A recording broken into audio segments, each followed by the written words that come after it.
Hi, this is Myra Tainsley, and I am recording this on November the 4th, 2017. It's part two of a two-part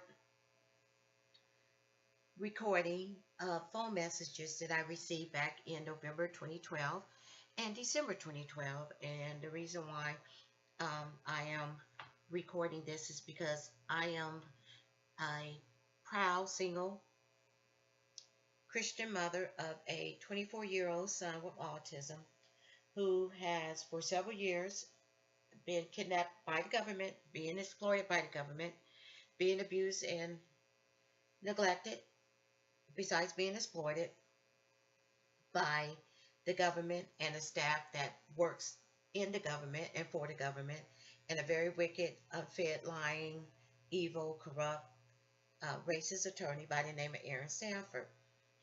So this has been going on for quite some time, a few years now.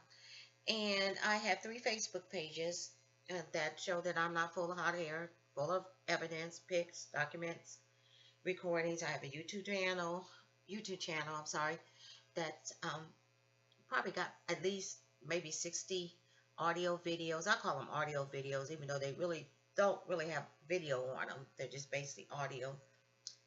But I got about 60 of those and counting. And the first page that I first created on Facebook. And when you go to these pages, go to the beginning when I first created them. Don't go to the most recent post. It's called Abuse and Neglect of Autistic Marquise Tanksley by the Government. The second one is Justice for Autistic Marquise Tanksley. And the third one is called, that I recently created, probably about 9 months ago or so. It's called The Audio Tapes of Marquise Tanksley is Suffering Abuse and Neglect. And it has a lot of recordings on it in Marquise's own words of him, because my son is high functioning. He's autistic, but he's high functioning. So he's got a good vocabulary where he's verbally able to tell you things. And of course, they hate that because I'm a whistleblowing mother. Racism has something to do with this too, as well. But I just don't um, talk about and speak out about how they had mistreated my son. I get evidence to prove what I say. And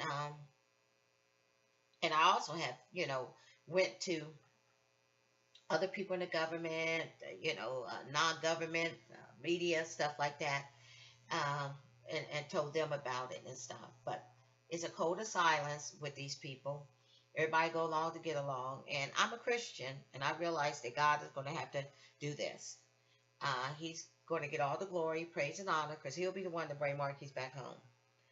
And then, of course, racism is in this thing because, I always have been told, you escalate your son and daughter, um, which is a lie, and which they don't tell white parents when their sons and daughters are having behaviors or aggression due to them being autistic, you know.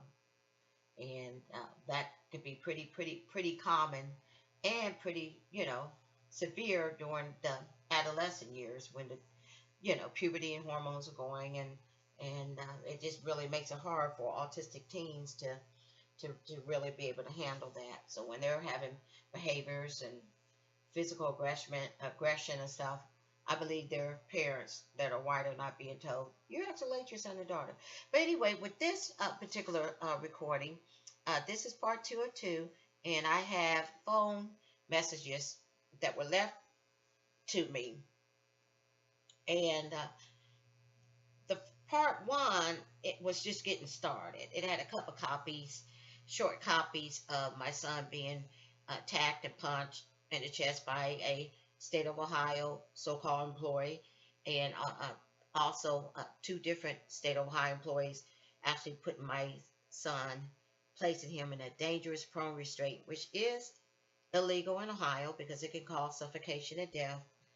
And me having to tell them they need to turn my son over because my son was saying, I'm out of breath, and he was whimpering because he couldn't breathe because they had him face down and straddling. I mean, the stuff I have seen and stuff. So, I said, I'm going to put this stuff out here and let God do the rest uh, with the evidence that I have. So, uh, the reason why this is part two is because I ran out of time on my part one tape. You only got like an hour that you can tape before it cuts you off. So I'm gonna do this part two, and this is from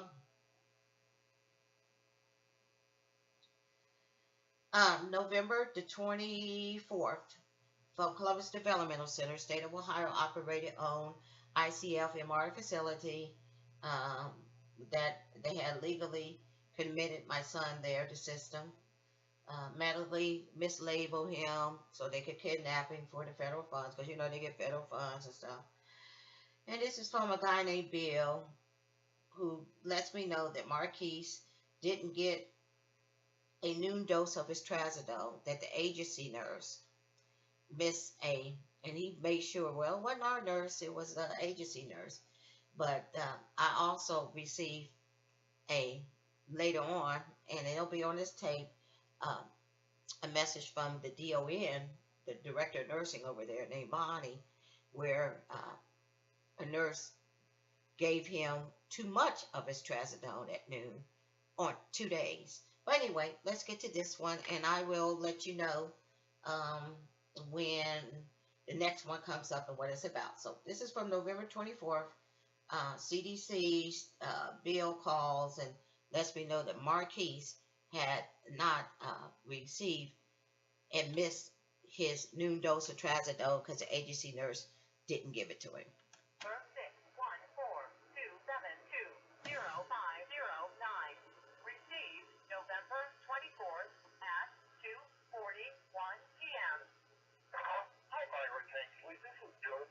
I work at Columbus Developmental Center.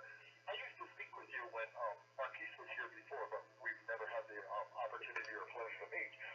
But I think you'll remember hearing my voice. I just wanted to report something, that we had an agency nurse, and she forgot Marquise's noon dose of trazodone. So we're going to do an incident report. And then if you're going to come up later today, you might want to speak with the nurse and see how that happened and what we can do so that it won't happen again. But it was an agency nurse. It wasn't a nurse from CDC. So again, this is Bill. And Marquise today, Saturday, missed his noon dose of trazodone. All right. I'll talk to you later, Myra. Thank you, Mrs. Marquise. Mrs. Tanksley. To replay, press 4. Message saved. Okay, and a tidbit about their CDC nurses, because when I would go visit Marquise in the evening, most of the time I would go to the med pass. And then there was a couple times where they were supposed to be uh, taking his vital signs, and they had like 7 or 8 manual blood pressure cuffs up there. Ain't none of them work. And then I also have a nurse on tape um, where Marquise asked her, why were you yelling at me earlier in the hallway and stuff? But they used to hate me. They just hate me. And she would say, do you want Tylenol or Motrin? I said, well, you can't really ask him that because he doesn't have the cognitive ability to know the difference between the two. You know, and that's the reason why you have, a guardian, or you ask the parent or something like that. But she asked him that. I said, well, that's nursing incompetence right there. But her name was Sue, and just as mean. She was nasty, nasty white nurse. She couldn't stand me being around and seeing, because you got something to hide and know you're not up to stuff. You don't want nobody around to see it. You just want your other code of silence co-workers that know they're not going to say anything. You don't tell on them, they don't tell on you. But anyway, so that's, he had missed a dose of trazodone that morning, and I was a guardian, so, they had to call and tell me these things, and they really didn't like doing it, but that's what they had to do. They had to put my name down in the guardian thing. So the next one is from November 26, 2012, How to Use, saying that Marquise was agitated and hitting the walls and told me not to visit. Well, they actually had put him over and took him out of Broadview, which was the nasty, corrupt living area. It was just awful, It was, like I said, dirty. It was noisy. The staff didn't have any kind of oversight or supervision. They visit each other from unit to unit. And I said, no wonder Marquise was, I mean, if the staff wasn't making a bunch of noise and playing music and yelling at each other and high-fiving each other and the TV running out the residents and stuff. And I said, and with my son, I know with other autistic individuals, they can't take all of that. It just throws them in sensory overload. So, um, but she never said what he was doing, but they ain't gonna say or admit to, well, maybe we need to, modify the environment or do something else. Because my thing is, if you don't know how to work with a particular resident or a resident with a particular disability, you don't need to be admitting them. I don't care how much more federal funds you get for that resident. But they went ahead and moved him over into, oh, I forgot the name of it, but another building all by itself. And that was the day that they had a fire drill. Marquise eloped and ran across the street, and they didn't know nothing about it because he went across the street naked to another house. Because if they would have knew about it and been over there, they would have stopped him. So they did not know about it. And I got that on tape where the man the house that Marquise went up to and hit the windows because he was so agitated and stuff, they went ahead, the man, mother, that was his mother's house, but she was deceased. The Lord made me meet up with that man, and he told me that, he's the one that told me that CDC told him they didn't even know that he did it. Pure neglect, no supervision. And it was just by God's grace that Marquise didn't get hit by a car or somebody could have pulled out a gun and shot at him, But anyway, let's get on back to this. Plenty of evidence through the years, just horrific stuff. So on 11/26, corrupt, glorified social worker Heidi Hughes called me and told me what's happening and told me not to visit. And I said, oh, I bet. I said, because ain't no telling what they have done to him. Because I go over there, see bruises and scars and wounds and everything else. So when they tell you not to visit, it's because really they don't want you to see what has happened. There'll be fresh wounds, fresh bruises. Marquise will probably be telling me things. So anyway, here it goes. Next message from phone number 614-272-0509. Received November 26th at 3:36 p.m. Hi, Myra. It's Heidi Hughes returning the call. As I said I would, I came over to Broadview, and Marquise does have his flavored water. The case is in the refrigerator. We do have some substitutions for him. Unfortunately, he had a great day, and all of a sudden he's decided that he is threatening and pounding walls, and I'm not sure exactly what's going on. So at this point, we're feeling like it really isn't safe for us to bring him over to the coffee shop. He says he's going to tear up and do all kinds of things. So as it stands right now, we would really request that you not come today to visit him. Hopefully he will settle down some. As I said, he had a decent day and for some reason became upset. So he does have his waters and his room is cleaned up, and give me a call if you have any questions. Talk to you later. Bye-bye. Message saved. Next. So, again, the point is, she couldn't tell me what was going on. She doesn't know why my son was set off or triggered. She did tell me about the waters because I was bringing bottles of water up there to try to make sure that they didn't let him become dehydrated again, that he would constantly have a supply of water to drink. And then, of course, they tell me not to visit, and probably that's what he needed, to see his mom, to be able to talk to his mom and be comforted by me. Because I have a lot of times, I'll let him vent because he has a right to vent, and I want to know what's going on. And he doesn't always do it quietly, but I also will encourage him and support him. And usually by the time I leave, he'll be de-escalated, but he has to get it out. But I said, well, if y'all didn't treat my son like an animal, then maybe he wouldn't have to feel the need that he had to vent to his mother. But I'm just with these recordings letting people, hear from the, all the hell he done been through. Now remember, he's got disability. He's autistic, and there's some reason why he's doing this stuff, and it just comes down to the state of Ohio and their Columbus Developmental Center just didn't have it. They wasn't able. They failed at being able to maintain a proper environment for my son and to help manage his disability, including behaviors. Okay, the next thing is on November 27th again, call for Hector from CDC, a nurse that said, Bonnie says I wanted to speak to him, because I must have called her back, Bonnie, and said I want to speak, I want to know what's going on. So that's what this call is. This is from November the 27th, 2017.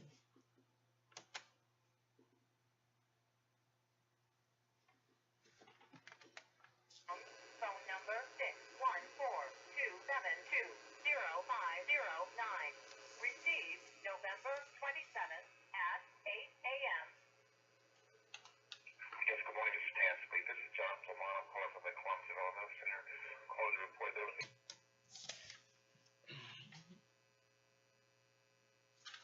Oh.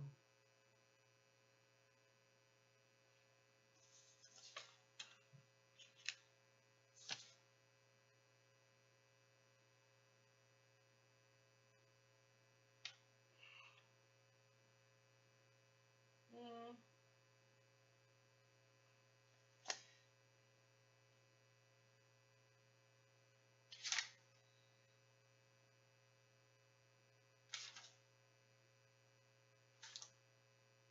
Bill 6.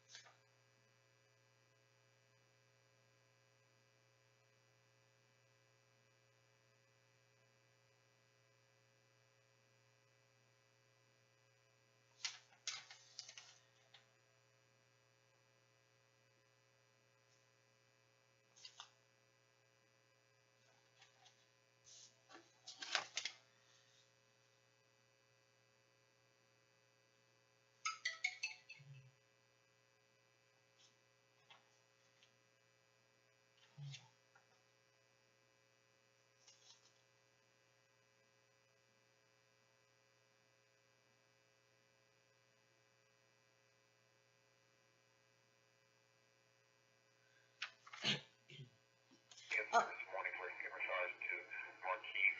okay, I'm back. I think this next call is from,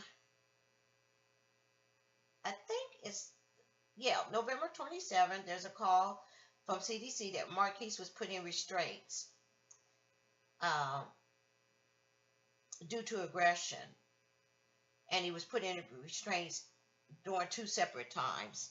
Never, no mission, They said what he did, but they won't say what prompted him to do what he did, if he did it at all. And so he was in restraints, I think, from 10:49 to 10:57 and 11:04 to 11:50. So let's get back to this.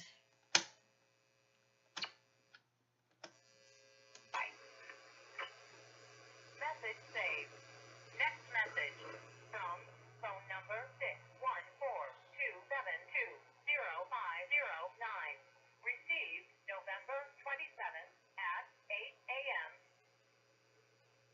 Yes, good morning. This is Stan Speak. This is John Plumon. I'm calling from the Columbus Developmental Center.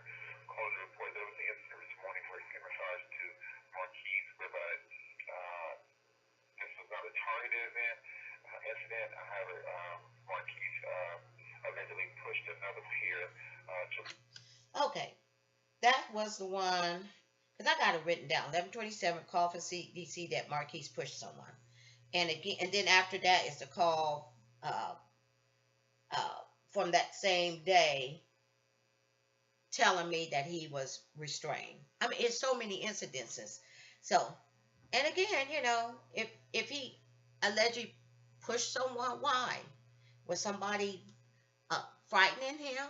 were they too close in his space? Like I had to tell that one guy over in ER, he went up behind Marquise and grabbed him. Marquise pushed him off of it. I said, you don't, you don't do that with anybody, but especially don't do that with somebody that has a disability like my son. I said, you got to know how to work with them.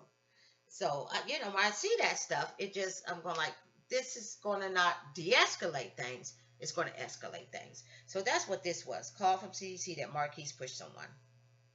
Sure. There was no injury to Marquise as a result of this incident. However, if you have any questions or concerns, please feel free to touch base with us here at the center. Likewise, you have a great day. Thanks. To replay, press 4. Message saved. Next message from phone number 614-272-0509. Now, this message is from the same day, November 27, 2012, and that it says that Marquise was put in restraints from 10:49 to 10:57, 11:04 to 11:50. And still, it traumatizes them, it terrorizes them, especially my son. It doesn't really deter them. You could just imagine if you already got sensory integration problems, you got all these hands on you, pushing you down, throwing you down. I know the staff is abusive. I've seen it with my own eyes. I know that they're incompetent. I've seen it with my own eyes. They don't know how to restrain. So that's why those two idiots that had my son in the prone restraint, and you'll hear that on the part 1 tape. And Marquis saying, I'm out of breath. And the guy would say, breathe, breathe, and he was whimpering. And I had enough. But I couldn't get to yelling and screaming and everything. So I said, you need to flip. I'm an RN. Flip him over right now. Just do it, flip him. Because it would suffocate my son. So anyway, that's what this is. And I'll let you hear it. Him telling me that Marquise was restrained 2 separate times. So you can just imagine he probably was screaming and yelling, saying mom and everything else. And the sad thing about it, and I tell them to their face, I said, but you're going to punish my son and say you're going to try to keep him safe by restraining him, but you're not preventing what's making him or triggering him. It's just abuse and neglect. It really is. I said, if you admit somebody, you need to have the things in place so that they can have successful outcomes while they're there. Period. Or don't admit them. The school, the same thing.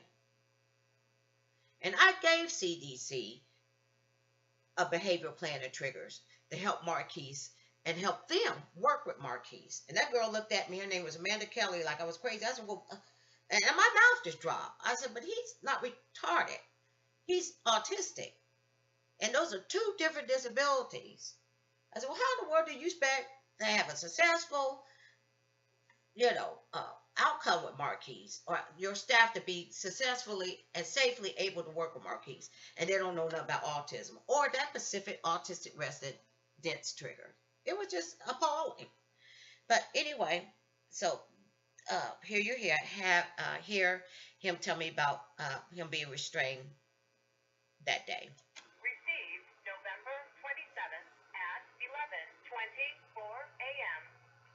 Hello, Ms. Tassie. This is Curtis Jones at the Columbus Cerebral Center, and I just wanted to make you aware that Marquise was put in restraint at 10:49 a.m. to 10:57 a.m., and he went back in them at 11:04 a.m. to 11:15 a.m. due to aggression towards staff and property destruction. If you have any questions, please give us a call at 272-0509. Have a good day. Bye-bye. So it's not a nice thing that any parent that loves their child would want to hear. But like I said, I knew they couldn't, they had failed and didn't have the proper training and the competence to be able to manage my son in that facility and his disability that he could not help. The next call was 11:27. It was from Franklin County Board of Developmental Disability employee named Mike Salas, stating it was likely Marquise would be returning to his apartment from CDC, which was a lie because it was Franklin County Board of Developmental Disability that actually filed a motion that mislabeled my son from being autistic to moderately retarded. Because to be able to commit somebody over into a developmental center, they have to be moderately retarded. And my son is not moderately retarded. He's autistic, but he's high functioning. But that's called mislabeling, so you can do a medical kidnap. So that was from November 27th. So here is that tape. And by the way, Marquise never did return to that apartment. I want him to, to come back with me because of all the abuse that he was receiving at CDC. But that was just a lie. That was a lie. Next message from phone number 614-342-5528. Received November 27th at 2:05 p.m.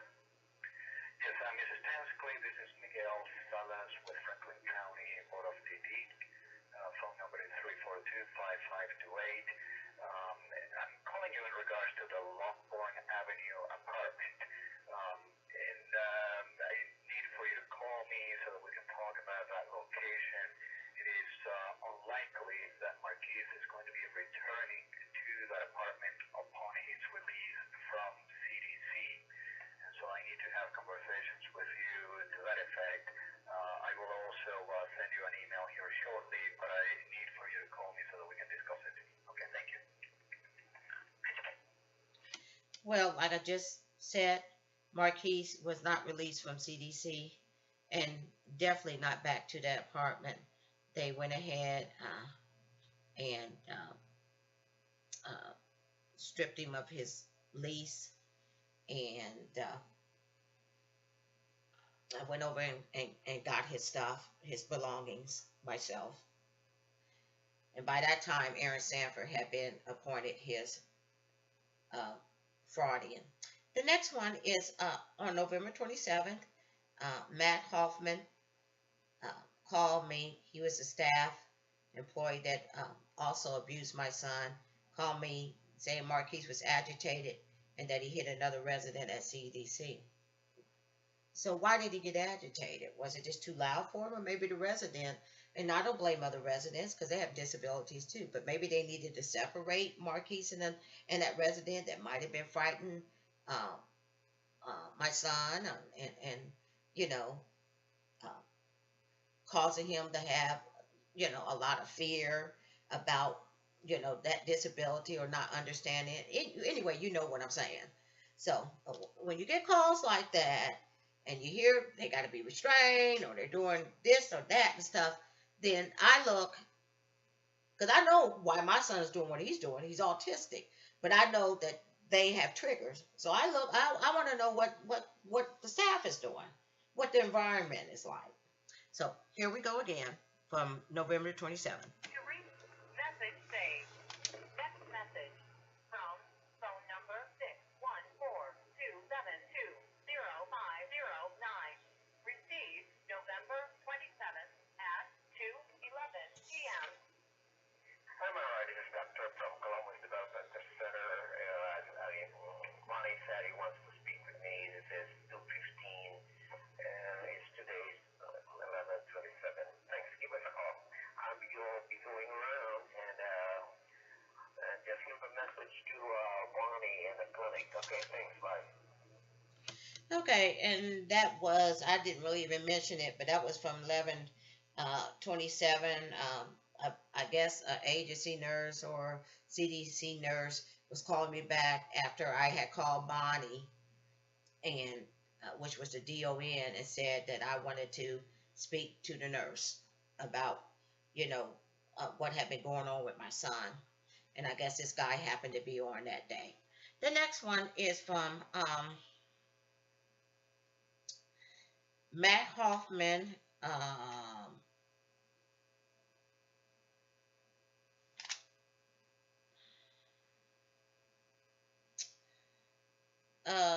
Telling me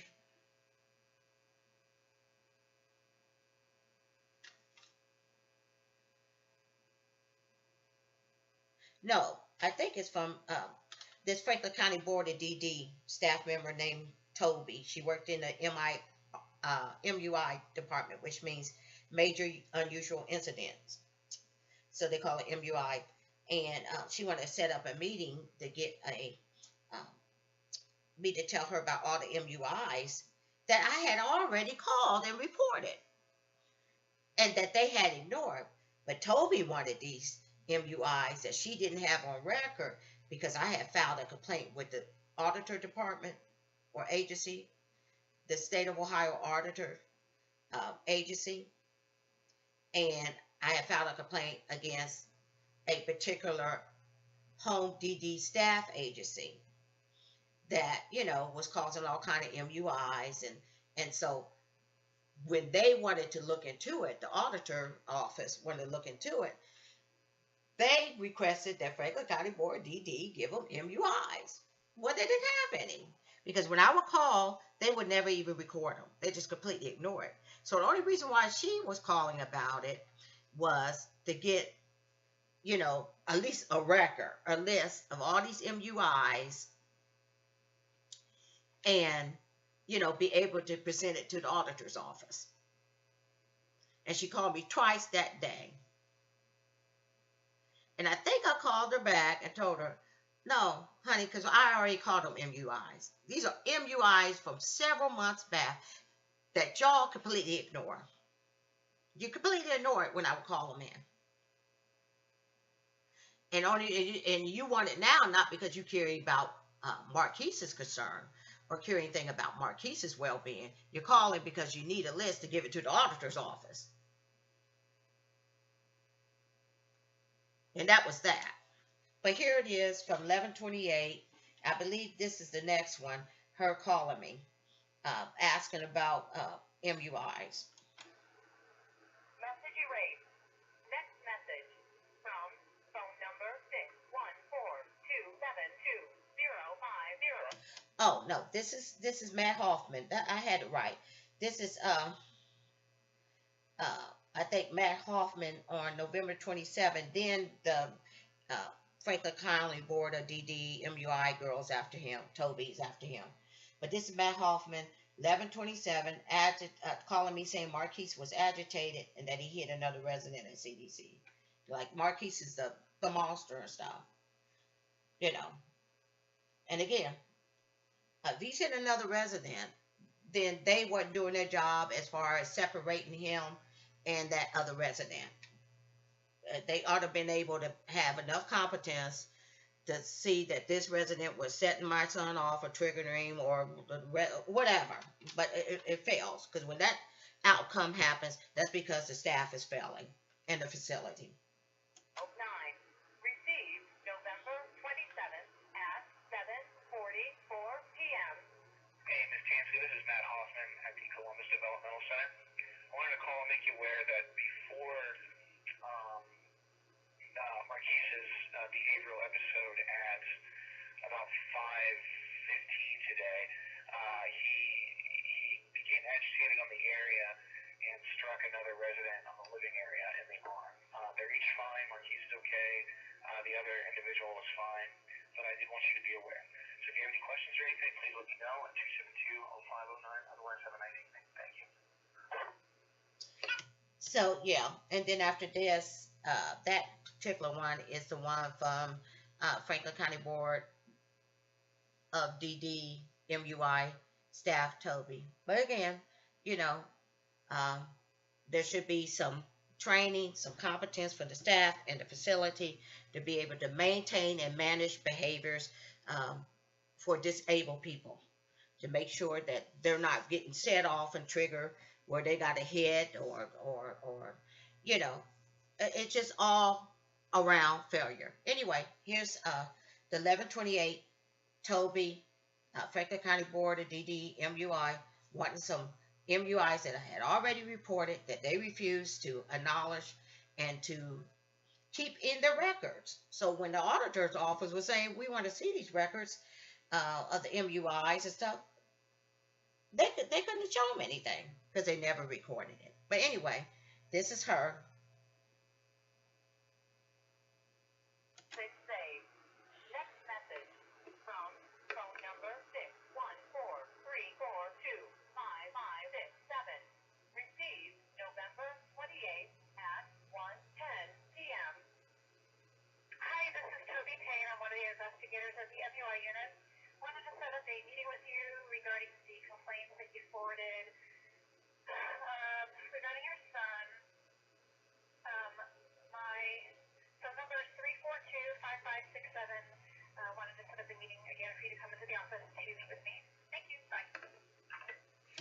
you see how they try to sound professional, but you could tell they under stress, and the complaints that I filed with the auditor's office. I had already reported the MUIs, if you want to call that foul, on phone when they happened months ago, and they ignored. But now she needed the MUIs, and she thought I was going to sit down in her office and go over every MUI that I had already reported to them.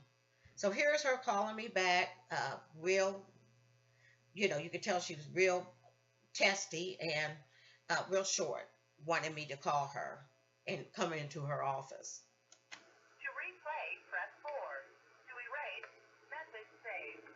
Next message from phone number 614-342-5567. Received November 28th at 3:56 p.m. Hi, this is Toby Payne waiting to talk to you about your son. Give me a call, 342-5567. Thank you. And I called her back and told her she was doing that so she can try to get a list for the auditor's office. And that was that. And on November 29th, CDC called saying Marquise was placed in restraints. The staff member name was Gary Peters. He was placed in restraints 3 times, from 8:25 to 8:45, 9:01 to 9:15, and 9:21 to 9:34. And here you go. Message erased. Next message from phone number 614-272-0509. Received November 29th at 10:05 a.m. This is Tankford. This is Carrie Peters, Coast Developmental Center. I was calling to make you aware that Marquise was placed in restraints this morning. He was engaged in a lot of SID, physical aggression towards staff, and some property destruction. He was placed in restraints from 8:25 to 8:45, released. He continued to show signs of aggression and SID. Placed back in restraints at 9:01, released at 9:15, and back in again at 9:21, and released at 9:34. He said he's calm on the area right now. Everything seems to be going well. If you have any questions, please give us a call at 272-0509. Thank you. So there you have it. 3 times within one day he was restrained. Can you imagine how terrorized and traumatized he was? And for it to be repeated means they weren't able to get rid of whatever that was triggering him and making him become agitated. They failed. Next one, 11:29, is Heidi Hughes from CDC saying Marquise did not sleep at night. What? No wonder, and that she has fax records, or CDC fax request to Dr. Duffy, who was Marquise's psychiatrist that he was seeing when he was living at home with me, but hadn't heard anything back. But she was letting me know Marquise didn't sleep at night. And like I said, when you got unfit, abusive, incompetent staff, they ain't gonna keep quiet. Don't know how to work with autistic people. I mean, would you be surprised? So this is from 11:29. To replay, press message saved. Next message from phone number 614-272-0509. Received November 29th at 1:28 p.m. Hi, Lila. It's Heidi. It's Thursday at about 1:30. Calling to touch base with you to let you know Marquise did not sleep well last night. And there's some folks here that just wanted to talk to you about whether or not he has ever been on any medication that has successfully helped him to sleep, and also to see if you had any recommendations. I went ahead and faxed the consent to Dr. Duffy for his medical records, but and also put a copy in the mail, but I haven't heard anything back as of yet today.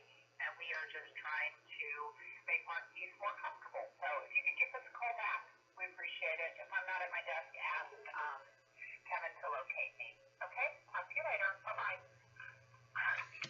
Okay, you can see the inner voice, how, it's just like a inconvenience. Well, don't admit them if you don't know how to manage them. because medication is not always the answer, especially with and they don't call it MRDD, but developmental disabled people and elderly people. You can't just put them on all kind of psychotropics or psych medications because it's going to have an opposite effect. So it's not always an answer. But, maybe he couldn't sleep at night because the staff was out there yelling, or a resident that was yelling all night long and stuff. That's why I'm the way I am. I don't care who deny it and stuff because I don't live this stuff. But I know how that. Now, if I've never been over there, then I couldn't really say anything. But I actually, and then they stopped allowing me to visit over there in the living area because I got to see how things really are. See all the things that shouldn't be happening there. And so I'm sure he couldn't sleep at night. And they always look for meds and stuff. But Marquise actually already had been on meds before he even went over to CDC. But it's not always the answer when you got, incompetent, abusive staff yelling and laughing, and he's here residents and being scared and traumatized. That wasn't his home and stuff. It just, But anyway, let's go to the next one. On 12/1/12, December the 1st, 2012, John from CDC said Marquise became upset, and they don't know why, and was restrained 12/29 to 12/50, then restrained again 12/55 to 12/59. He said Nurse Deanna checked him and stated no apparent injuries, even though when I went to visit him that same day on 12/1, that's the day he also got attacked and punched in the chest, and the day that they had put him in a illegal, dangerous, prone restraint. When I visited him, he had a fresh circular open wound on his hand. That's also the same day that he got an extra dose of trazodone. He got an extra dose, 50 milligrams of trazodone on Saturday and also on Sunday. So anyway, here you go. To replay, press 4. Message saved. Next message from phone number 614-272-0509. Received December 1st at 1:31 p.m. Hey, Mr. Snasky, this is John calling from the Columbus River Center calling to make you aware that this afternoon, where Marquise became apparently upset. He was having lunch and staff didn't know exactly what they had prompted him to become upset. However, during that time, he flipped the dining room table, became physical aggression towards staff, cursing, spitting, that resulted in him being placed in a programmatic restraint. This incident occurred at 12:29. He was actually restrained from 12:29 to 12:50, and he was able to calm down. Then abruptly he became upset and had to be restrained again at 12:55, and he was released at 12:59. The nurse was able to check, and Nurse Deanna was able to check, and there's no apparent injuries or anything related to this incident. If you have any questions or concerns, please feel free to contact the Jersey Columbus Developmental Center at 614-272-0509. And at that time, you may actually speak with the grounds office if you have any questions, and we relay you over to the QMP for that building. Likewise, have a great day. Thank you. Well, actually, I know from probably that time until when I visited him, somehow, and for the last time I visited him, he had a fresh open wound. I tried to put it in this audio video, but he had a fresh circular open wound on his hand. So I don't know if it happened during those restraint episodes, but it happened before I got over there and the last time I had visited him. Next is also John called me back on the same day, December the 1st, 2012, from CDC saying Marquise was placed again in a restraint from 1:44 to 1:56. Says nurse denies any injuries and stuff. Again, sometime during that day, I went to see my son in the evening, and sometime during that day, Marquise had a untreated circular fresh open wound on his hand. No Band-Aid on it. You could look at it, tell it wasn't old. It hadn't scab over, nothing. It was fresh, brand new. but the nurse denies any injuries. And here we go with this phone call from John, same day, 12/1/12. To replay, press message saved. Next message from phone number 614-272-0509. Received December 1st at 2:07 p.m. Hi, this is John at the Columbus Avenue Center Corner. Make you aware that at 1:44 this afternoon, Marquise became upset. Apparently, started jumping up on his bed, and apparently he was attempted to break the light fixtures, and apparently broke one. Resulting in him being placed in a program under restraint from 1:44 to 1:56. There was no injury or anything indicated as a result of this incident. The nurse checked him out. There was no injuries. So if you have any questions, concerns, please feel free to give us a call back in the center. Thank you. Well, he knows all the right things to say, no injuries, nurse checked him out, all of that, yada, yada. Okay, after Marquise was attacked and punched, he attempted to try to talk to me, and you can actually hear him say on December 1st, 2012, at 7:52, that he wanted to talk to his mom. So here's that. To replay, message saved. Next message from phone number 614-272-0509. Received December 1st at 7:52 p.m.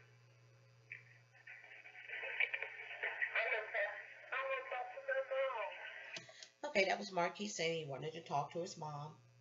On 12/1/12, approximately about 40 minutes after that, the CDC nurse called to say that he was okay. He had scratches on his left hand. Well, he had scratches on his left hand before he was attacked and assaulted and punched in the chest, and that she had applied triple antibiotic ointment and Band-Aid. So this is this one. Yeah, she did speak out. Message saved. And Next message here is the nurse. from phone number 614-272-0509.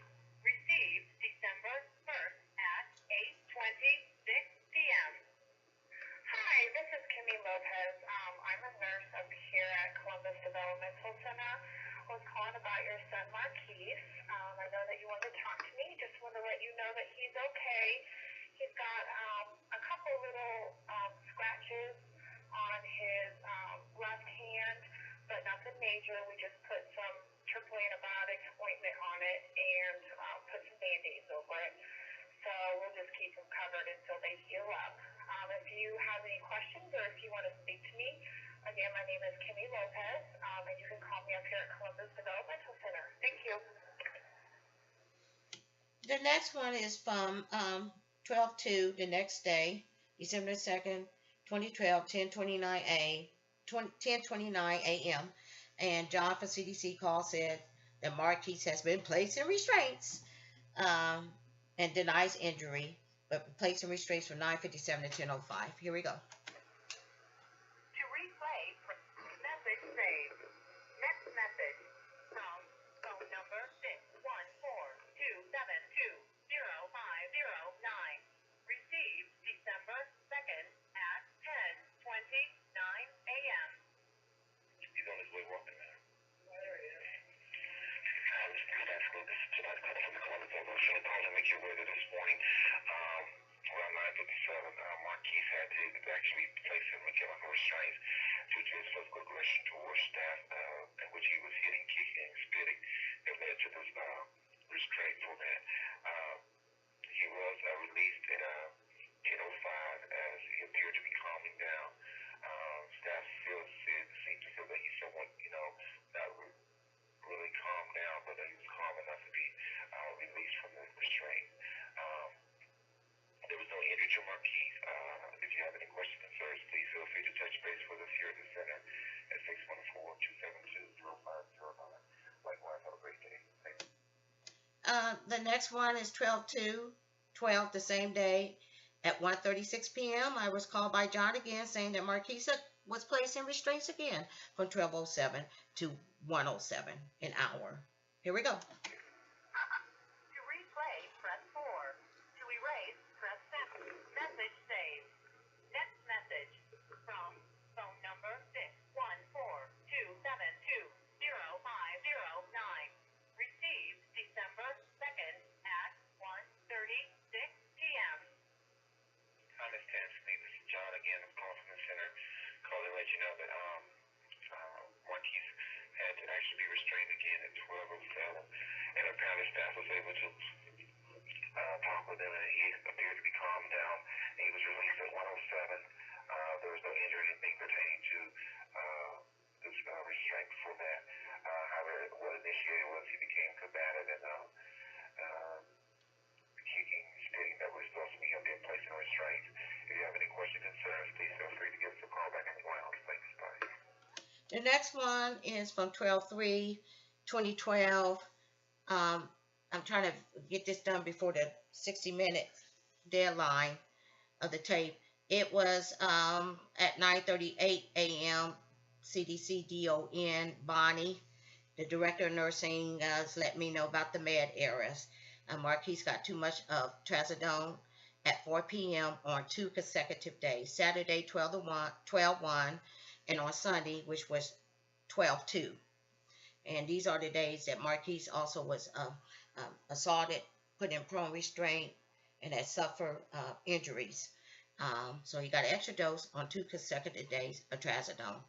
And this calls from December 3rd, 2012, 9:38 a.m. To replay, press 4. To erase, press 7. Message saved. Next message from phone number 614-272-0509. Received December 3rd at 9:39 a.m. I'm Myra Bonnie, the nursing director at CDC. I just want to give you a call. We had a course change of the month. Sometimes things do happen in transcription of medication. Marquise got 50 milligrams of trazodone at 4 o'clock on Saturday and at 4 o'clock on Sunday. That's the only time he got the increased dose. It was, again, what we call a transcription error.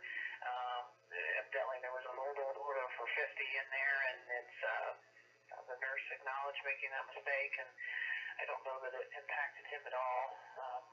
Looks like he had kind of a bouncy weekend, if I can tell. Looks like your visit went well. I was glad to see that. He also, just so you know, goes to the final graduated PM dose of 200 starting either tonight or tomorrow night. So just want you to know, if you have any questions, feel free to give me a call back at 272-3115. Thank you. So here's the DON, and she doesn't know what his graduation or graduated dose, the top dose, is going to occur either today or tomorrow. But there you have it, 2 errors. And yes, it does impact, and it can affect a patient or individual's behavior when you're messing up their medication like that. Okay, on 12/4/12, a CDC bill call said Marquise restrained 11/2 to 11/6, and Nurse Deanna was present. To replay, press 4. To erase, message saved. Next message from phone number 614-272-0509. Received December 4th at 11:21 a.m. Hi, Ms. Tanksley. This is Bill at Columbus Developmental Center. It's Tuesday, the 4th of December. It's 11:20 a.m. Hey, Ms. Tanksley.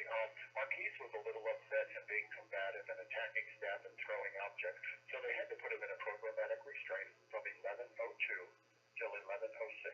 That was a total of 4 minutes. The nurse was there. It's Nurse Deanna. And if you have any questions, give us a ring, but we are doing a report on it. All right, Ms. Tanksley, have a good day. To replay, Okay, the next one, I only got 5 minutes left, is from 12/4/12. Naomi, who works with the CDC psychiatrist, Dr. Bates, wants to put Marquise on Risperdal. And I had called her back and said Marquise was taking off Risperdal years past. So here we go. message saved. Next message from phone number 614-272-0509. Received December 4th at 1:04 p.m. Hi, Myra. This is Naomi from the Columbus Developmental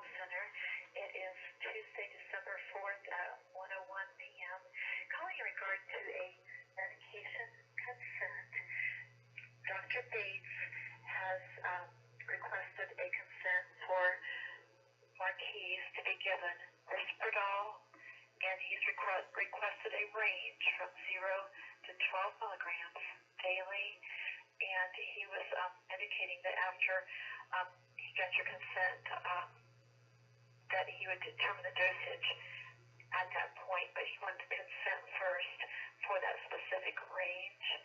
And so that's the first step. If you could give me a call back at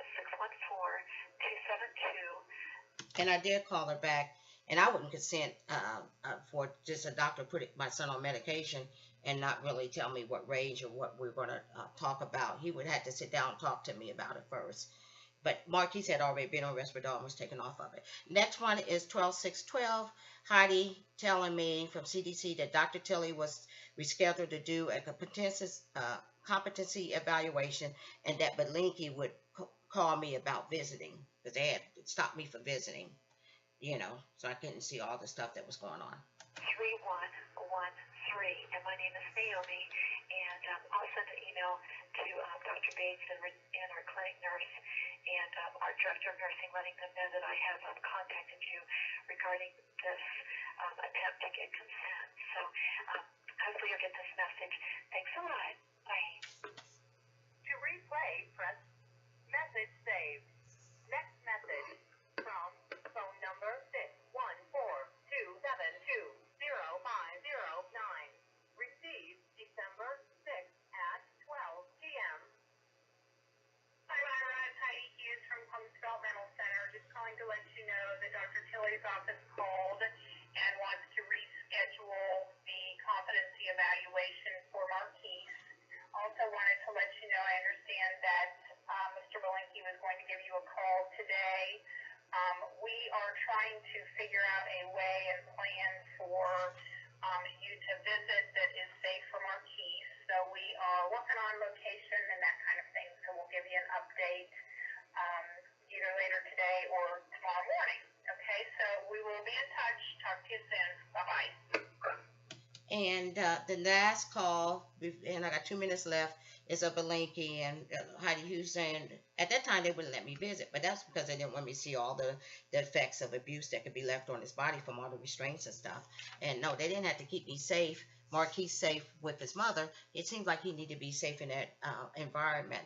So this is Belinkie calling me, trying to get me, telling me he want to talk to me about the guardianship, and also trying to coerce me to consent for Risperdal. And the idiot Floyer didn't even know that he had already been on Risperdal. But you can see how he thought he could just push people to do anything and to be scared of him. Here we go. December the 6th, 2012. Next message from phone number 614-475-8371. Received December 6th at And this will be the last recording on here. This is Attorney David Belinkie.